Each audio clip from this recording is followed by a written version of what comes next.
We're continuing to honor Black History Month, and tonight 8 News held its first ever Black History Month exhibit. This all happening at Artworks in Richmond. 8 News photojournalist Brad Vassar shows us how the exhibit explores the intersections between history, journalism, and art. We're here today at Artworks in the Manchester area of Richmond. 8 News is celebrating Black History Month with our first ever exhibition, showcasing our Black history stories in an artistic form. What you're seeing is photography done by our 8 News photojournalists. They took a different approach to covering the news where you live. A lot of it is their artistic approach to covering Black history stories. It's a variety, everything ranging from Azibu Muntu. I'm looking at myself, some really great pictures. All the way up to the Liberated Arts Foundation. And I heard that there wanted to be some documentation around the piece that I was working on. That kind of lit the fire underneath me to finish it up. Having an exhibition like this kind of really warms my heart because I know the work that goes into it. Thank you to you for, being the catalyst and the springboard for really wanting to put this together. I am the special projects producer at Channel 8. I am passionate about creating community spaces, so that's a lot of where this project comes from. My first thought in creating a gathering space was an art gallery.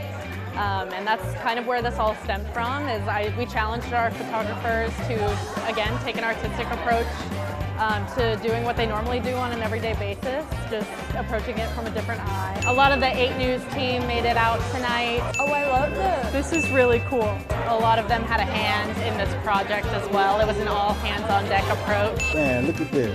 Victoria did a really good job on this. A team effort.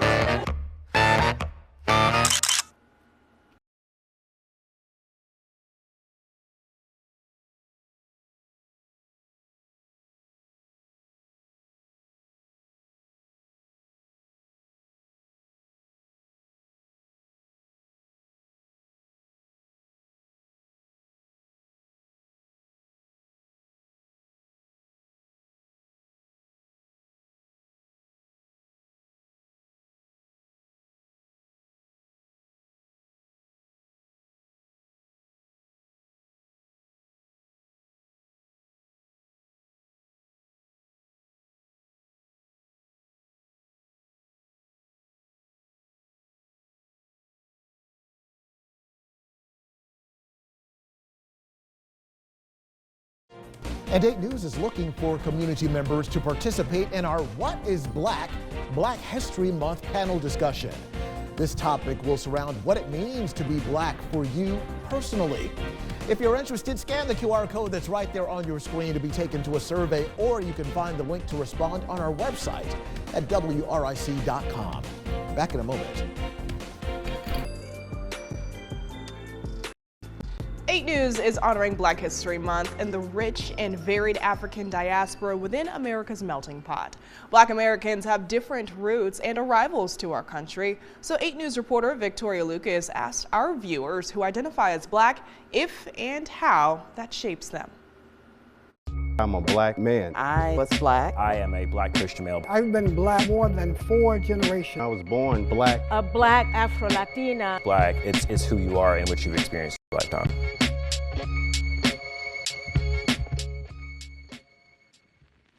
Good evening, everyone.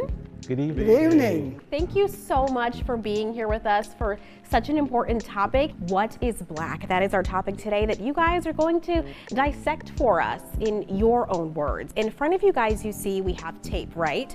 So my left, your right is going to be agree, then neutral, then disagree. So what I'm going to do is I'm going to state a statement. And if you agree, are neutral about it, or disagree, you'll step forward. First, let's meet our guests. My name is Condra Parker, and I am from Richmond, Virginia. My name is Curtis E. Hall II. I'm from North Philadelphia, and I'm an honorary Virginian. I am Jacqueline Bailey Kidd, a native of Petersburg, Virginia. My name is Wayne Hicks. I'm from Richmond. My name's Anita Nadal. My family is from Puerto Rico. My name is Jalen Anderson, and home for me is Macon, Georgia. Now to our first statement. I am Black. I was born In 1941, as a colored female, I became a Negro when the Supreme Court passed the Brown versus Board. In the 60s, I became black. And then in the 80s, I became an African American. Whether they're American, whether they're Jamaican, and whether they're German, but being black is a part of an experience. Race is central to my identity. While race is a component, it's not central. We're not a monolith. As a human being, as a man, as a father, I see myself as an amalgamation of a couple of different things that I identify with. In Latin America, we focus on our nationality. When you ask someone, who are you, what are you? We say Cubano, Mexicano, Chileno. I'm a black man. That's part of who I am. That's me. There is no universal way to measure race. Race is a construct, and it varies from country to country. Only race is a human race. To be black is resilient. It's almost like sometimes you have to wake up and put on a costume to know that you have to get up every morning and go out and sometimes you walk in a room and know that the people in the room are looking at you because of the color of your skin. Richmond Public Schools integrated when I was in the 5th grade. And then to add to that, my parents moved to Henrico County. So I went from being affirmed in my giftedness on a daily basis to having to prove my giftedness. I am a triple minority.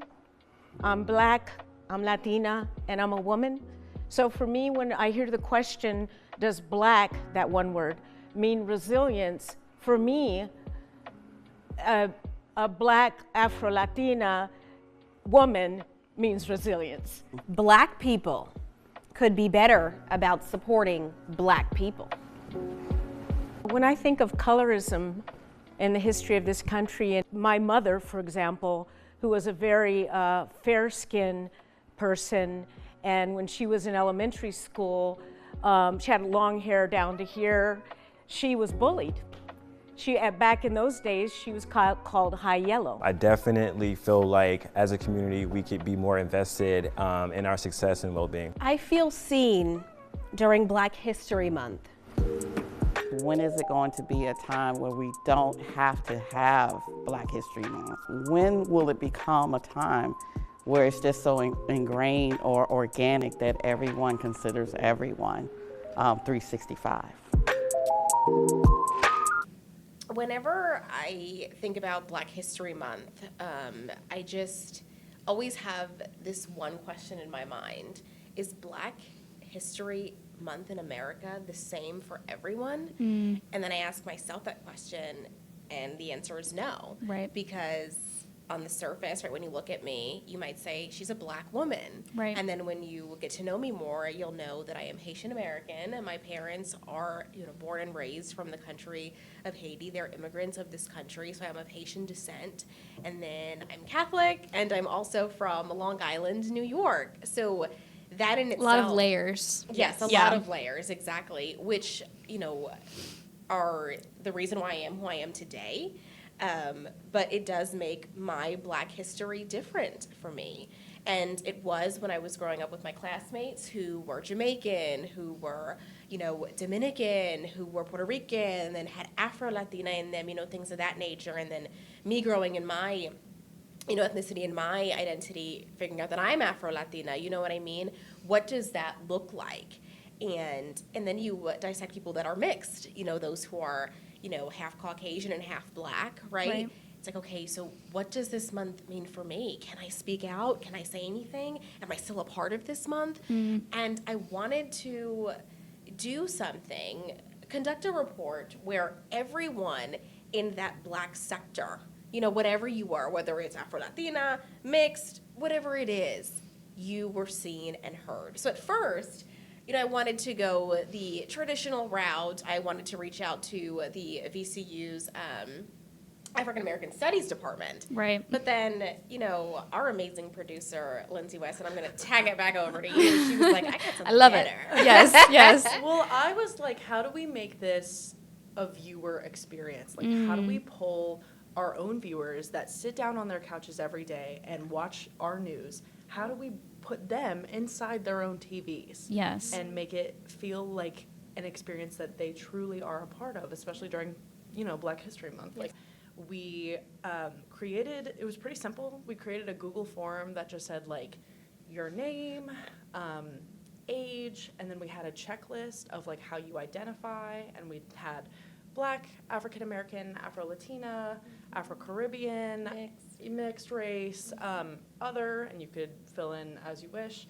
And when Victoria and I went through the responses, we purposely tried to pick a large variety of individuals, people who identify differently, different ages.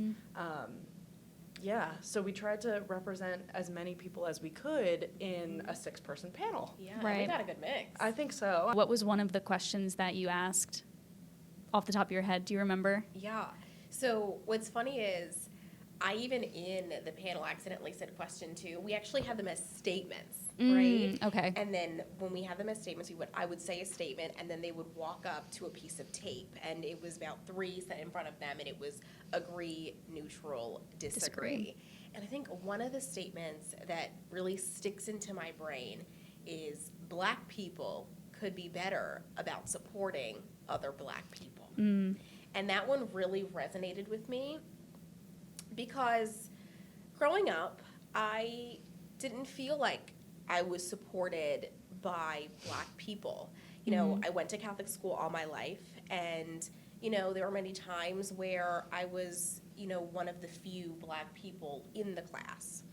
And growing up in that situation, I kind of felt like I was what they, you know, what colloquially you might hear, it was too white for the Black people. I didn't have the Timbs when it was dress down day. I didn't talk a certain way. My hair is relaxed. So I was always fighting to prove something about myself. You know what I mean?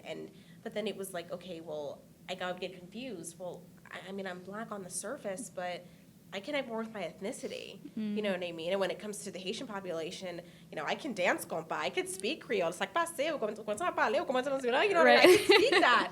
But then it's like, okay, well, now I'm in this bubble now, and I don't feel like I fit in. And then it really hurt me when I went to college, because I was putting myself into all these different clubs and activities because I didn't feel supported. And it was really interesting when you had a diverse group of people that had just different answers about that, and some of them didn't. Some of them felt like, you know, Black people could be better about supporting each other.